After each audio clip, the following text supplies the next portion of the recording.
and saying, how do you like it? What do you like about it? Or, is there anything that you would like to see us do or cover? Or, do you know what I mean? Just get them talking. Yeah. The interaction more so than anything. Yeah.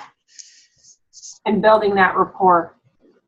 So I think that was kind of one of her biggest issues that she had mentioned. And then, of course, time, which obviously is everybody's, greatest challenge. Yeah. So, but who can't cut out a half hour of Candy Crush to work out? Right? And I said, I know what busy is, and I truly, one thing that I cut out is obviously sleep. Because right now that's what you don't want to cut out too much sleep, because sleep is important for recovery too. Right. I think that we waste more time in our day that we're not, realizing that we waste. Yeah, absolutely. I've been doing a little bit of work on myself, like scheduling and being organized is not my strong suit. So I've been doing like a little reverse engineering on my day and trying to figure out what really works as a schedule. And I've been using that passion planner and scheduling out my day by the half hour.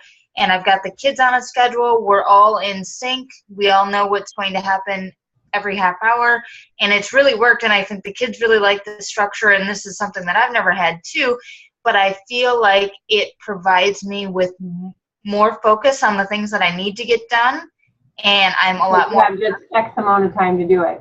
Yeah. So, yes. And so I was explaining that to a challenger of mine who was having trouble making the time to work out. And, I was talking to her about making a schedule and stuff. And she's like, well, what about wiggle room? Like what if the kids, homework takes an extra hour or whatever. And it's like, you gotta have a plan, but you also have to be flexible. And you have like a high priority of to-do list, and then you have a to-do list. And the things that don't get done on your to-do list go on tomorrow's to-do list. But then there's always the high priority stuff that gets done every day. Exactly. Like the have to do. Yep. And working out needs to be one of those have to do's. You have to take care of yourself in order to be able to take care of everybody else. It's just things. And I know it's hard for us to working out is definitely a non-negotiable for me, regardless. I feel like a lot of moms find it hard to do because they feel guilty that they're not spending that time with their kids, or that they're not cleaning the house or whatever in that little half hour, that 2% of their day. And they just have to let go of feeling that way, because it's not true. I mean, it's something that we project on ourselves. And I think that teaching people the mentality of taking care of themselves first is important.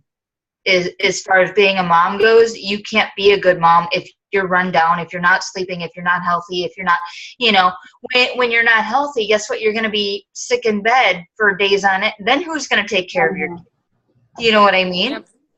Yep. So health is important. And I think that people don't understand until they are healthy how much it means. Because I know I never did.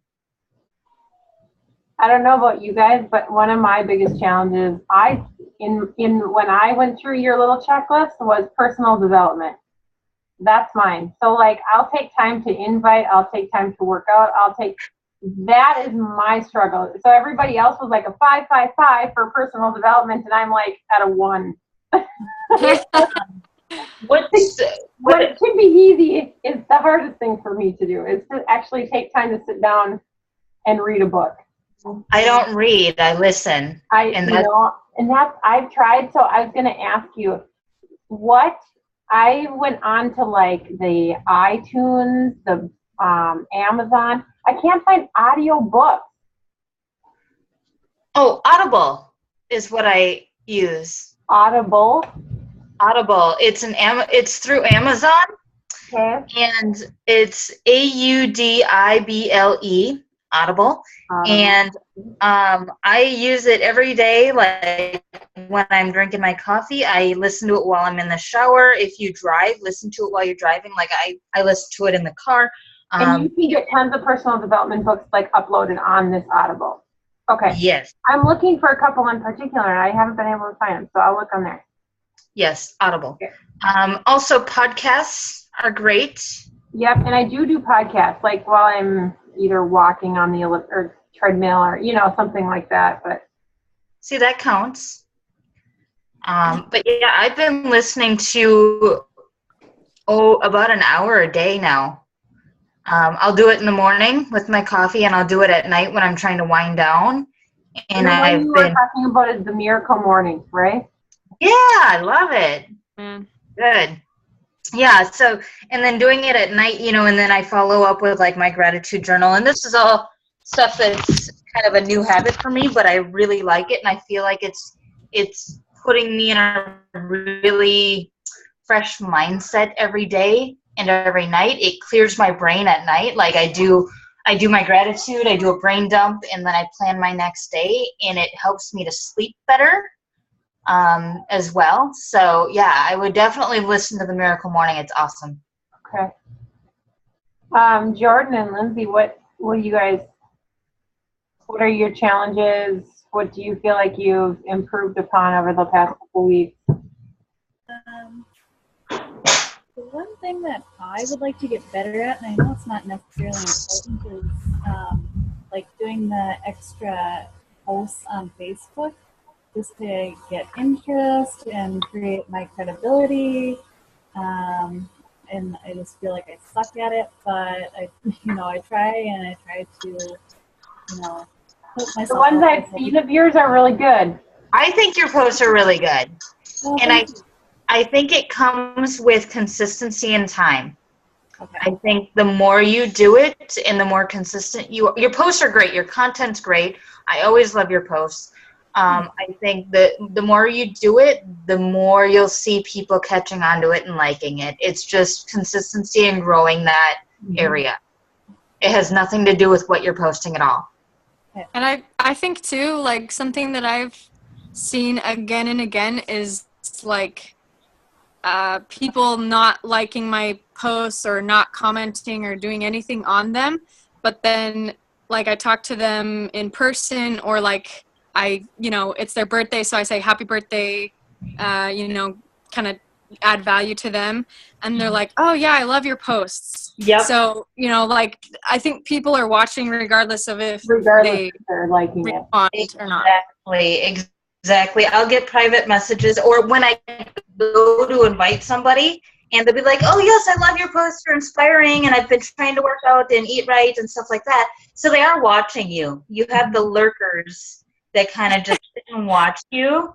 And don't worry, just keep putting it out there, planting the seeds, and don't worry about how many likes and comments or shares or whatever you get, because none of that really matters. Does that make sense? But I think your content's great.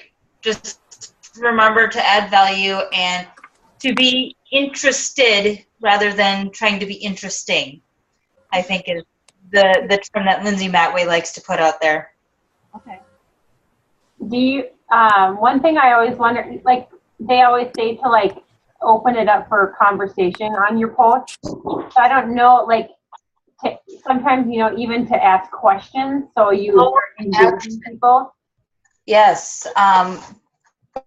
Posting that call to action is always important, like either ending with a question or engaging somehow, making them comment, like, or share, giving them permission to share things. Like, some people don't feel like they have permission to share things.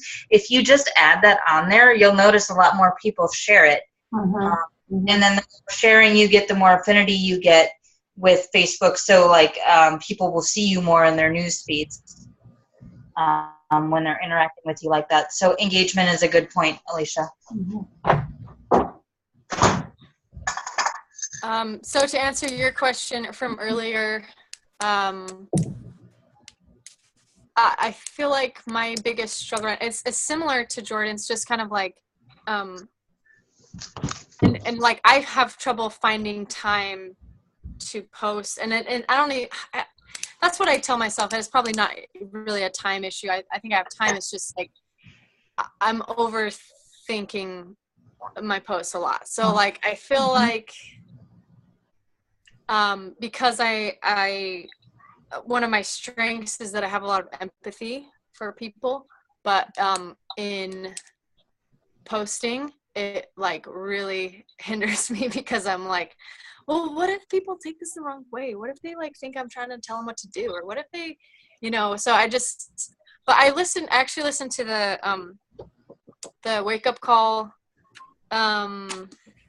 replay today. Mm-hmm. It was really good. That was really, really cool. Good. I got to do that yet, so I'm glad to hear it's good because I have to. It was good. It was good. Did you happen to catch that Chalene Johnson podcast that I told you about, where she was talking about perfection and overthinking things too much, and sometimes you just got to put it out there and fail forward? What was it called? You know by chance? Something about perfection, or getting over perfection, or something along that line. But it's one that I recommend a lot, because I feel like a lot of us get stuck in what are people going to think? Am I speaking to my I feel like my posts and my content have been cultivated by Chalene Johnson and Gary Vaynerchuk, because they talk so much about directing your post to your audience, speaking to your audience. Not everyone that's on your friends list is in your target audience. So your post isn't meant for everybody. And what you want is to get the attention of the people that you want in your target market. So I try to think of that when I'm speaking, and I'm not worried about offending anybody, really. I mean, I guess I just do me, and if they don't like me, then they don't like me. Be your own special brand of you. Do you know what I mean? And don't worry about what people are going to think. So what if you're a bossy coach? I'm kind of a bossy coach. Some people do that. And that was the other thing I was talking about today, about attracting your vibe, or your vibe attracts your tribe. What you put out there, as long as you are authentic and true to yourself, you are going to attract the right kind of people that you want into your business. So I think by overthinking it and trying to cater to everybody, you're going to find that you aren't compatible with everybody. Yeah, that's true. That was a really good point. I also find that my posts are based on like my mood. Yeah. Me too. Sometimes I'm like really mood, and sometimes I'm just like down and out. So my posts probably reflect that. So that's why personal development is so important to do every day, because it gives you that mindset that helps you to come across as a clear communicator, and it gives you purpose in your posts. And I feel like it gives you a little bit more positive light to post from. You know what I mean? Because I'm totally like you. I post on the fly. I'm organic.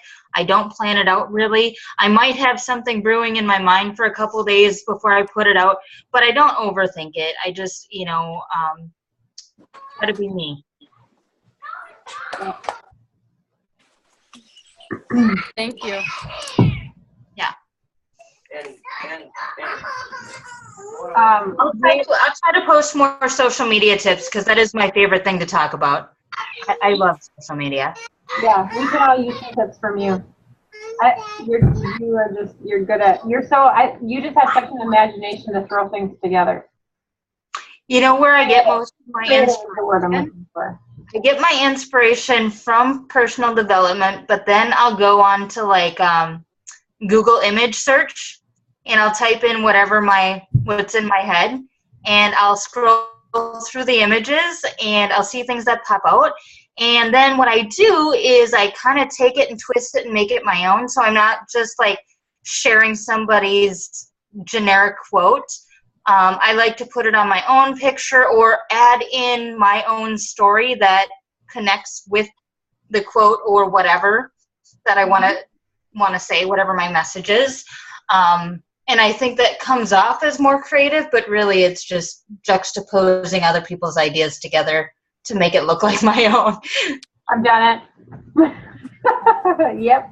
No, and it's good because then, instead of sharing a generic quote that everyone has seen over and over and over, if you put it on your own and people share that, they're sharing you and not the generic quote. Do you know what I mean? Right. Mhm. Yep. But I think it's important to add your story. I always add my story to whatever it is that I'm posting.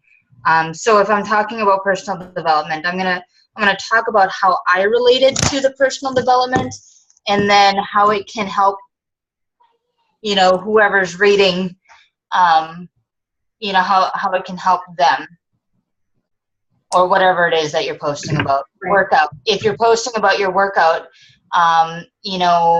trying to either, I guess that adding value. So if I'm posting about hammer and chisel, I'm going to give them a review of what I thought of that day's particular workout, or it'll be about how I had to muster the motivation to get it done, or, you always want a message within your post. You want it to be a story. You don't want it to be just, oh, I worked out today, or, oh, I drank my shake today. You want something else with it. When I post my shakes, I talk about it being like convenient with the kids, or I talk about it being milk producing, so I'm attracting to my nursing, postpartum moms and that kind of thing.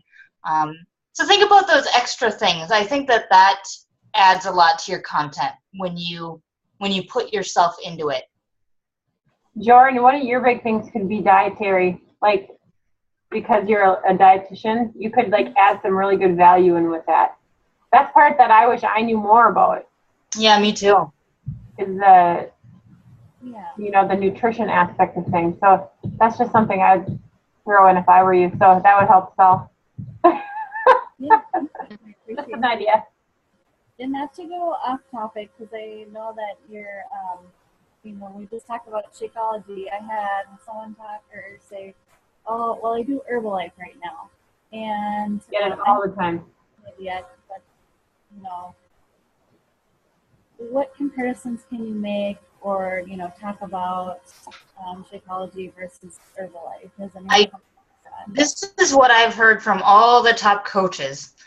I don't know about that. This is what I do know. Okay. And then you talk about the benefits in Shakeology that has helped you personally. Okay. I don't know about Herbalife, or if you do, if you've done Herbalife, you could talk about it. But if you haven't, then you just say, I can't speak to that because I don't know, but I do know this. Okay. And then go on and share what you do know. Mm-hmm.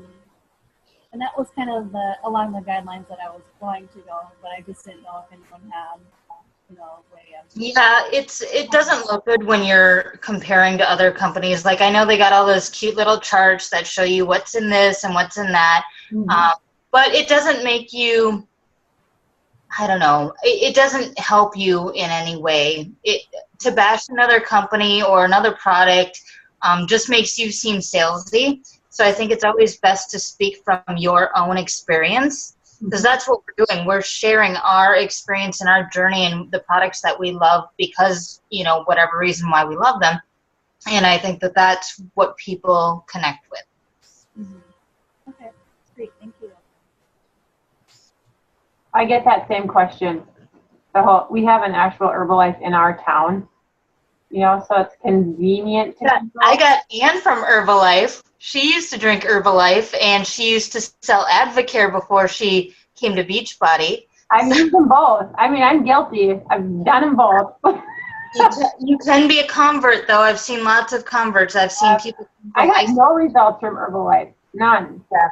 And so I can actually speak wholeheartedly for results because it did nothing for me. I'm sorry, I only had it once, and within like an hour, I was starving. And you wanted sweet.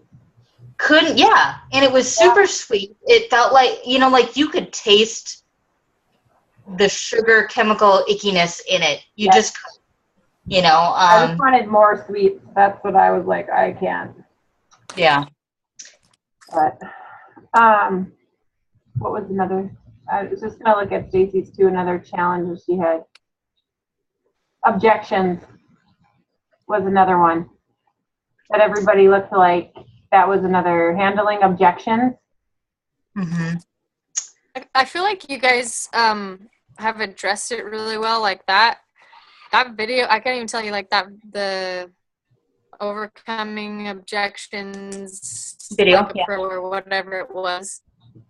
That was like really, really amazing. It was so funny because my husband is total like extrovert. Like he thrives off of meeting new people, and I really like familiar social situations, but like new ones, like when I'm just like talking to a person trying to come up with a conversation is like so hard for me. But I was just sharing stuff from the thing, and he's like, yeah, like what, I don't Like that's just what I do, you know? So yeah, hopefully I can get him on board one of these days. I think guys are typically better at that because I'm shy too when it comes to meeting new people. I don't know how to ask questions, and I'm getting better at it. But it's like my husband was telling me, gosh, you don't know how to flirt with girls. And I'm like, of course I don't know how to flirt with girls, you know? Like, you have to ask them questions and be interested in what they have to say. And I said, you know, I don't know how to do it. And he goes, girls love to talk about themselves, so ask questions. And I'm like, that's why you're so suave. Yeah, I think that's kind of like, anyway, just the video was very eye-opening. Instead of just like kind of doing a bunch of like cold invites of just like, oh, that person maybe would want to be in my challenge group. It's really kind of like a paradigm shift for me where, you know, like my husband was like, oh yeah, like you haven't been doing that. And I was like, you know, I just don't like naturally think of doing that. But, you know, I'm trying to kind of get myself out there with people in person more, and even people that I already know well. And I think that's another struggle that I really struggle with, is that like when I post on social media, that's my actual voice. Like that's how stuff sounds in my head. Yeah. And then when I go to like try and talk to people, especially like friends of mine, like my best friend, she's like totally anti any company, you know, network marketing company, even like her cousin-in-law or someone is like involved in one of them that I think it's Isogenics, but she's like, oh, I hate her posts, they're so annoying. And I'm like, I am actually friends with her too, and I'm like, her posts are not annoying, they're like, they're inspiring and they're awesome. So but I just like, when I'm with people that I care about and that I don't want to rub the wrong way, like I don't talk about anything at all related to Beachbody. If I do, I feel like I'm getting more confident in it because I'm realizing, you know, what a big difference it has made for me. But I think that is a struggle that I have, like the it's hard to do it to your very close friends and family to talk well, to and them. it's hard too to like, because I feel like there's a discrepancy between what I say on social media and then how I act like when I'm around friends, because I want to like I don't want to rock the boat, or I don't want to like Push them away. Yeah, exactly. It is harder with friends and family, but I think that time will help them to see that you're being true, like, and you're being consistent, and you are doing what you're saying you're doing. Do you know what I mean? Like, I think the people closest to us are always waiting for us to give up, quit, or change our mind, or do you know what I mean? So until they see you stick with it, because it took forever for my family to come around and realize that this is what I was doing, and that I actually do make pretty decent money at this, and this is like what I do, you know? So I would just say hang out, be consistent, and wait. And that's like key with all of it, being consistent and just doing it. And it comes with time, the family and friends and all of that, and the experience, and it just comes with doing it every day. Awesome. Thank you. You're welcome. I feel like this is probably the best Zoom call we've had. Good questions, you guys. I'm so glad that I was able to get on. And, you know, like even it's really cool to, anyway, just my husband recently has just been like way more, because like when I first signed up, he was like, okay, you know, like, but he's been really a lot more supportive, and it really helps because he owns his own business. So, you know, I've been able to draw the parallels there, you know, like when he was like, gosh, like spending all this money, I'm like, well, you've said for years you have to spend money to make money, you know. Anyway, so but it's nice, and then I feel like we're kind of connecting on that, and I'm able to see his point of view more. But anyways, like just tonight, you know, I was able to just talk to him and be like, hey, because like dinner time is really important to him, but I was just like, hey, I have this call, and it's he's like, yeah, you know. And I think sometimes I'm like, I feel like guilty about doing business stuff, but it was really awesome because he was just like, he's like, oh no, yeah, he's like, I'd rather have you be like all in and like actually like do this than just kind of like not really do it. If you dabble, you don't really get much out of it. You get what you put in. So if you treat it like a business, if you treat it important, it will be a business for you. Yeah. Lindsay, my husband was the same way when I first started out. We had a really like bumpy road for a while, like because our time was being spent with me working on my business, and he knows too, as he owns his own business, that he uses the same exact term that your husband used. You have to spend money to make money, and then he understands. Now he's finally seeing what he did to me for so many years. Yeah, exactly. I know, that's exactly what happened with me and my husband. He's like, oh man, this must be how you felt when I was like starting my business. I was like, yep. Look at how little the investment is compared to a regular business model. It's so much less, and you're making your money back faster than you would in a real traditional business. Like real traditional businesses, you're lucky to break even in 3 years. Yep. You know? So most coaches I know are making a profit within their first, you know, couple months. You know, over their Shakeology order and their first program or whatever it is. So yeah, definitely, I think that when you start seeing the regular consistent paychecks, that'll also help. Like my husband still makes fun of me, and he's still skeptical. If he was here right now, he'd be behind the camera making faces and stuff, and thinking that, you know, it's silly. But he does take me seriously. Like when it comes to like crunch time, and I'm like, I have to sign a coach this week, or you know, I have to make Success Club 5. Like he gets it now, but he didn't always. And I think it wasn't until he started seeing consistent paychecks. And, you know, my end of the year W2 or W4 or whatever. He's like, oh my gosh, you made that much this year? And I'm like, yeah. He's like, just from hanging out on Facebook? And I'm like, yeah. So. Awesome. Yes. I mean, at first he thought I was going to fail and that it was going to be a hobby and that it was just kind of keeping me busy. But he understands I mean business. So, well, awesome. Did we cover everything that you guys felt like you wanted to cover? I will also post some videos. I think there's some videos that Jen and Scotty have both had about getting spousal support. I think that they've had couples on there that, you know, where the couple wasn't initially supportive and then became supportive. Yeah, and that all kind of panned out. I think those are really good resources too.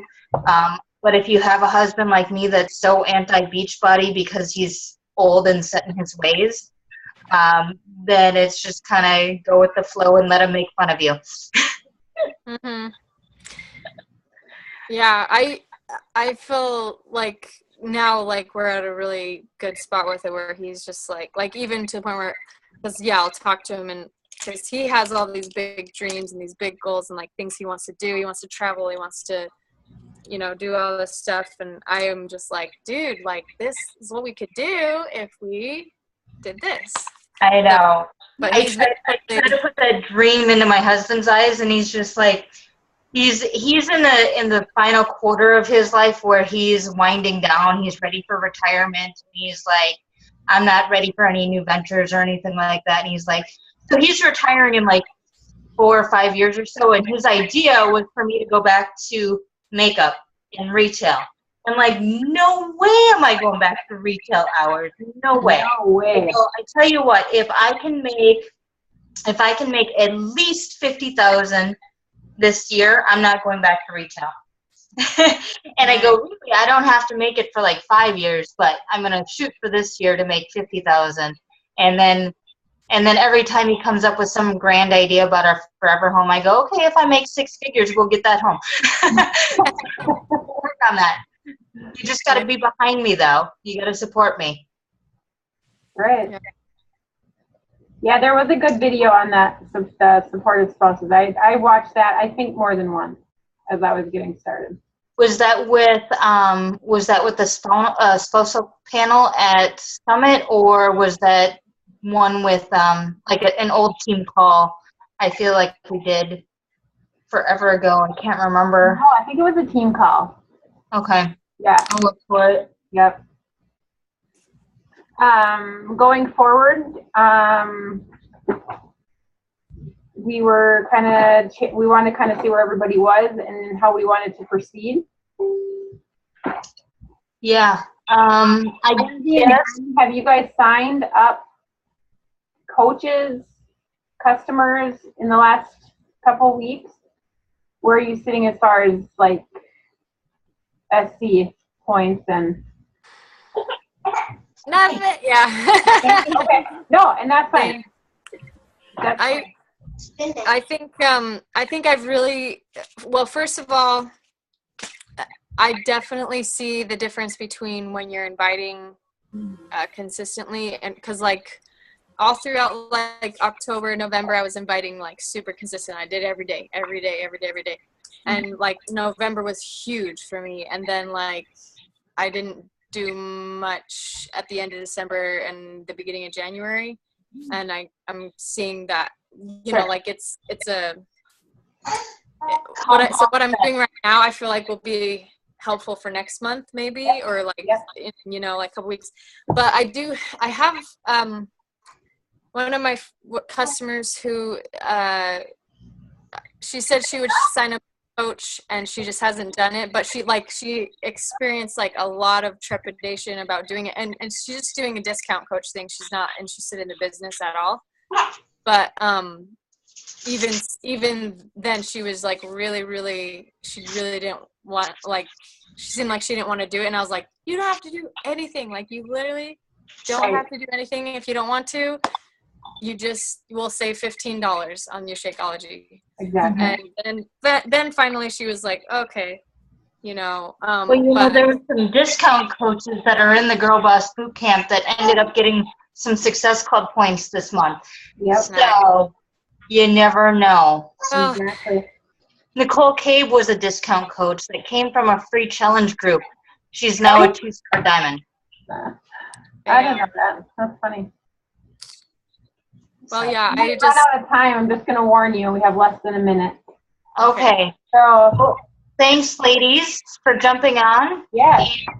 And, if you have any more questions, feel free to post in the GirlBoss Boot Camp at any time, and I'll try to answer as I can. And I think going forward, we'll kind of retouch on some of those issues that everyone kind of said that they were having, and then I think we'll move on to trying